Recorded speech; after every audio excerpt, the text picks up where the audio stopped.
The Minnesota Wild and the St. Louis Blues are meeting in the 2022 Stanley Cup Playoffs in the first round. The Minnesota Wild have home ice advantage. The season series went 3-0 in favor of the St. Louis Blues. One of those wins was in shootout and one of them was in an overtime. It's Booch versus Zook, couple of former Rangers going at it in the first round. The first game that these two teams played against each other was the Winter Classic, and it was Jordan Kyrou's coming out party for the Blues. The Blues scored 5 goals in the second period. Kyrou had 2 goals and 2 assists.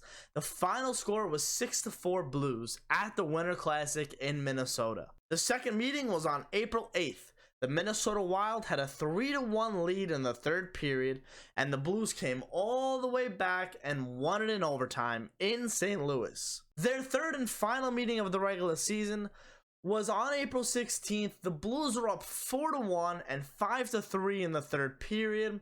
The Wild tied in the third, but the Blues are able to save themselves from a total collapse and win it in overtime.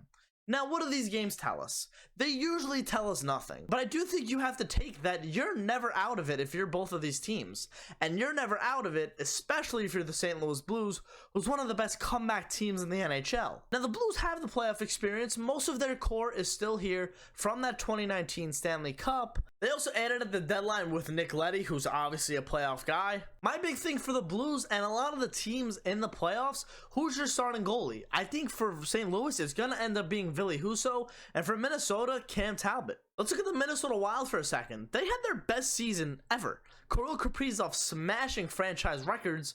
He needs to be on if Minnesota wants to do damage against St. Louis. You had career years for Matt Zuccarello and Ryan Hartman. Their defense core is good. You got Cam Talbot, but you also have Marc-Andre Fleury backing up just in case. Now, if you look at these special teams, the Wild special teams aren't that great, and the Blues have some of the best in the NHL. I think this series is going to be close. In the Bracket Challenge video, I have Minnesota winning in 7, even though St. Louis has had the regular season success against Minnesota this year. I just like Minnesota's chances this year. I think they've been amazing all year, and I think they could really beat St. Louis in 7. I appreciate every single one of you guys so much. Thanks for watching. Leave a like if you did enjoy the video. If you guys want to watch some other playoff preview videos, the link is in the description of the playlist. 2022 playoffs is right around the corner.